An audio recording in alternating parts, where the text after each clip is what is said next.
بسم اللہ الرحمن الرحیم۔ السلام علیکم، میرا نام ہے ذیشان عثمانی۔ آج ہم بات کریں گے رونے کی عمر کے اوپر۔ رونے کی بھیا ایک عمر ہوتی ہے، اور وہ جوانی نہیں ہوتی، اور وہ ارلی بڑھاپا بھی نہیں ہوتا، اور وہ بڑھاپا بھی نہیں ہوتا۔ بچپنے کی عمر ہوتی ہے رونے کی۔ آپ ہیں 2 سال کے، 4 سال کے، 5 سال کے، 10 سال کے، تب روتے رہیے۔ آپ بالکل جوان ہیں، 20-25 سال کے۔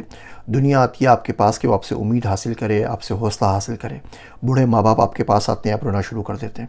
باپ آ کے پوچھتا ہے بیٹا آپ کے کیا حال چال ہے؟ آپ بولتے ہیں میرے گھٹنے میں درد ہے، اور کمر میں بھی درد ہے، اور پاؤں میں بھی موچ آ گئی تھی، اور چکر بھی آتے ہیں، اور کام بھی نہیں ہوتا ہے، اور فائنینشیل اسٹریس بھی نہیں ہے۔ آپ تمام تر اپنی ڈپریشن، اپنا اسٹریس اس کے اوپر ڈاؤن لوڈ کر دیتے ہیں۔ سیکنڈ ہینڈ ٹراما ایک بڑی ویلڈ چیز ہے، ہمارے معاشرے میں اس کا خیال نہیں کیا جاتا۔ اس کے لیے بڑی پریکٹس کرنی پڑتی ہے، بڑا چارج کرنا پڑتا ہے کہ لوگوں کے غم آپ سن سکیں، لوگوں کی مصیبتیں آپ سن سکیں، اور آپ کے اوپر اثر نہ ہو۔ اللہ سبحانہ و تعالیٰ یہ کام کر سکتے ہیں، باقی کوئی یہ کام نہیں کر سکتا۔ جو بھی بندہ کسی اور کے غم سنے گا، پریشانی سنے گا، مشکلات سنے گا، وہ بیچارہ خود بھی ڈپریس ہو جائے گا۔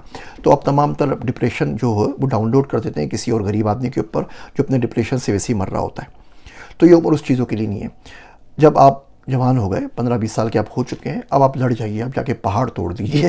جو چاہے کام کر سکتے ہیں وہ کر سکتے ہیں، لیکن روئیں نہیں کم سے کم۔ یہ جو رونا ہوتا ہے نا، یہ ہلکے ہلکے ہماری عادت ثانیہ بن جاتا ہے۔ ہم کمپلین کرنے لگ جاتے ہیں۔ ناشکری نا ایک عادت ہے، وہ بھلے کوئی چیز ہو نہ ہو، بس آپ ناشکرے ہو جاتے ہیں۔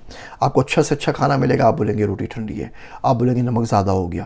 دال کھا رہے ہوں گے تو آلو یاد آ رہے ہوں گے، آلو کا بھرتا کھا رہے ہوں گے تو چکن کوفتے یاد آ رہے ہوں گے، کوفتے کھا رہے ہوں گے تو انڈا گھوٹالا یاد آ رہا ہوگا۔ کہیں نہ کہیں کسی نہ چیز کی کمی آپ کو تنگ کرتی رہے گی۔ تو کوشش کریں کہ اس سے باہر نکلیں، اور آج کے بعد تہیہ کر لیجئے کہ کہیں بھی نہیں روئیں گے۔ رونے کے لیے بھیا صرف ایک جگہ ہے، اور وہ ہے تہجد، اور وہ ہے جا نماز۔